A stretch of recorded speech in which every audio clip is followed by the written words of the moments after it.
ఎన్నికల కోడ్ అంశంలో ఏపీలో మాటల యుద్ధం ముదురుతోంది. సీఎం చంద్రబాబు మంత్రులు అధికార సమీక్షలు చేయడాన్ని ఈసీ నిషేధించడంపై టీడీపీ ఆగ్రహం వ్యక్తం చేస్తోంది. సీఎం సమీక్షలపై వైసీపీ, బీజేపీ అభ్యంతరం వ్యక్తం చేయడం, ఈసీకి ఫిర్యాదు చేయడం, వెంటనే ఈసీ సమీక్షల్ని నిషేధించడాన్ని టీడీపీ తప్పుపడుతోంది. అలా అయితే ఎన్నికల వేళ అల్లర్లపై కేంద్ర హోంమంత్రి రాజ్నాథ్ సింగ్ సమీక్షలు నిర్వహించలేదా అని టీడీపీ ఎమ్మెల్సీ బాబు రాజేంద్ర ప్రసాద్ ప్రశ్నించారు. ఎన్నికల కమిషన్ ఆదేశాలు రాజ్యాంగ ఉల్లంఘనే అంటున్న బాబు రాజేంద్ర ప్రసాద్ కోడ్ పేరుతో పని చేయనివ్వకపోవడం చట్ట విరుద్ధమని చెబుతున్నారు.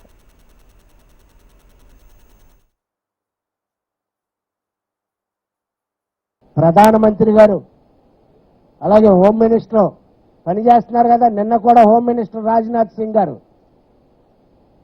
ఈశాన్య రాష్ట్రాల్లో అరాచకం జరిగిందంటే ఆయన సీరియస్ అయ్యి హోమ్ డిపార్ట్మెంట్ని రివ్యూ చేసి ఆదేశాలు ఇచ్చాడు.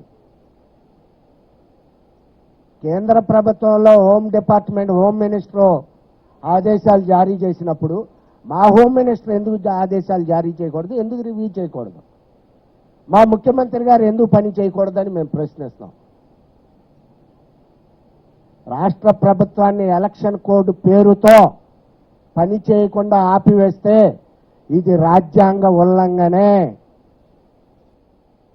5 సంవత్సరాల పూర్తి కాలం ముఖ్యమంత్రిగా బాధ్యతలు విధులు నిర్వర్తించమని ప్రజాస్వామ్యం రాజ్యాంగం ఇచ్చినటువంటి హక్కుల్ని ఎలక్షన్ కమిషన్ కాలరాయటమే.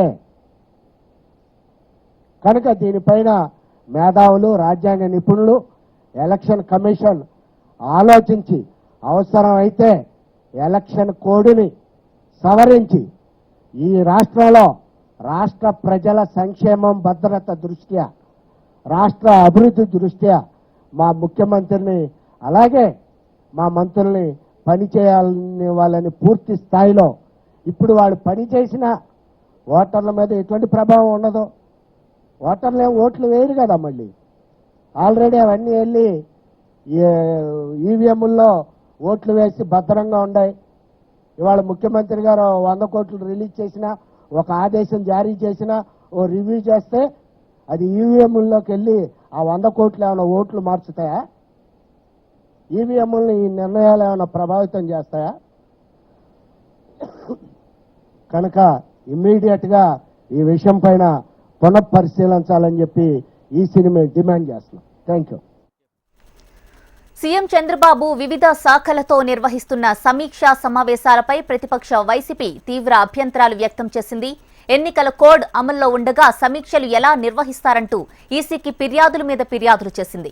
అధికారిక భవనాల్లో సమావేశాలు పెట్టకూడదని, విధానపరమైన నిర్ణయాలు తీసుకోకూడదని కోడ్ చెబుతోందని, కానీ చంద్రబాబు అన్నింటికీ తూట్లు పొడుస్తూ ఇష్టారాజ్యంగా ప్రవర్తిస్తున్నారని ద్వివేదికి ఫిర్యాదు చేయగా ఆయన సీఎం సహా మంత్రులెవ్వరూ సమీక్షలు చేయరాదని ఆదేశించారు. ఇప్పుడు విధానపరమైన నిర్ణయాలు ఎన్నికల ప్రకటన వచ్చిన తర్వాత ఆపద్ధర్మ ప్రభుత్వం, ఆపద్ధర్మ ముఖ్యమంత్రి గారు. ఇక్కడ అడ్మినిస్ట్రేటివ్ నిర్ణయాలు తప్ప విధానపరమైన నిర్ణయాలు ఎటువంటి పరిస్థితుల్లోనూ కూడా ఆపద్ధర్మ ప్రభుత్వం తీసుకోవడానికి లేదు. అలాగే వీడియో కాన్ఫరెన్స్లు, పరిపాలనా పరంగా వీడియో కాన్ఫరెన్స్లు నిర్వహించడానికి అవకాశం లేదు. అలాగే అధికారిక భవనాల్లో అది పార్టీ మీటింగులు కావచ్చు, లేదా పబ్లిక్ మీటింగులు కావచ్చు, వీటన్నిటిని పెట్టకూడదు.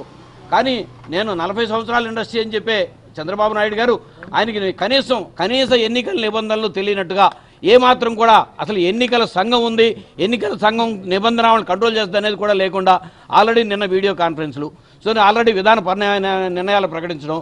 నేను ముఖ్యమంత్రిని కాదని మాట్లాడుతున్నాను. ఎవరు కాదని, ఆపద్ధర్మ ముఖ్యమంత్రి మీరు కాదని ఎవరూ అనలేదు.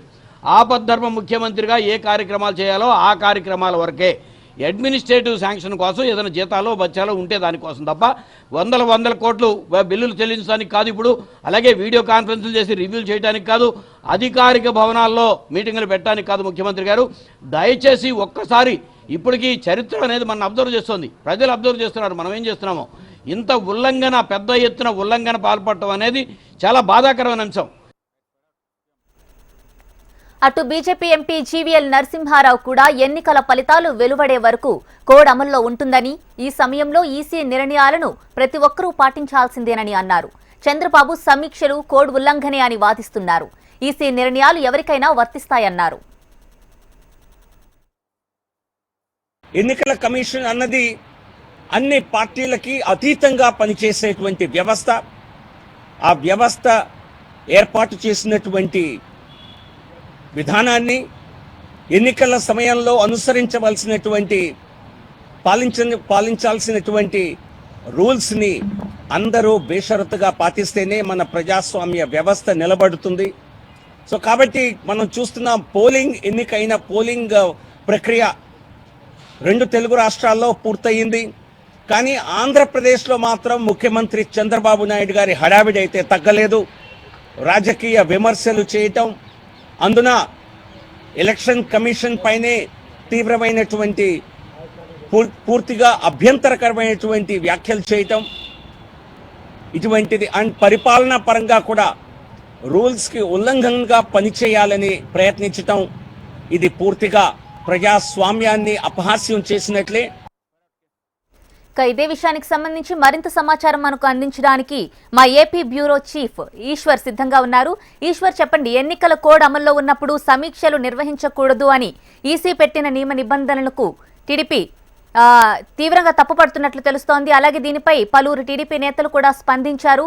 అలాగే ఈ విషయంలో మిగిలిన పార్టీలు కూడా దీన్ని ఖండిస్తూ కూడా వాళ్ళు చెప్తున్నారు. ఎవరి వెర్షన్స్ వాళ్ళు చెప్తున్నారు, దీనికి సంబంధించి పూర్తి డీటెయిల్స్ ఏంటి? చాలా విచిత్రమైన పరిస్థితి ఆంధ్రప్రదేశ్ లో నెలకొని ఉందని చెప్పుకోవచ్చు. ఎందుకంటే సాధారణంగా పోలింగ్ కి ఫలితాలకి మధ్య పెద్ద డిస్టెన్స్ అయితే ఉండదు, పెద్ద ఎక్కువ రోజుల వ్యత్యాసం ఉండదు. గతంలో చూసిన ఎన్నికలైతే మన ఆంధ్రప్రదేశ్ లో చివరి దశలో పోలింగ్ జరిగేది, ఆ తర్వాత ఒక వారం రోజుల్లోపే ఫలితాలు వచ్చేటివి, ఇట్లాంటి సమస్యలు వచ్చేటివి కాదు. కానీ ఇప్పుడు తాజాగా పరిస్థితి చూస్తే దాదాపు 40 రోజుల గ్యాప్ ఉంది. దాంట్లో ప్రస్తుతానికి ఇంకా 35 రోజుల గ్యాప్ ఉంది.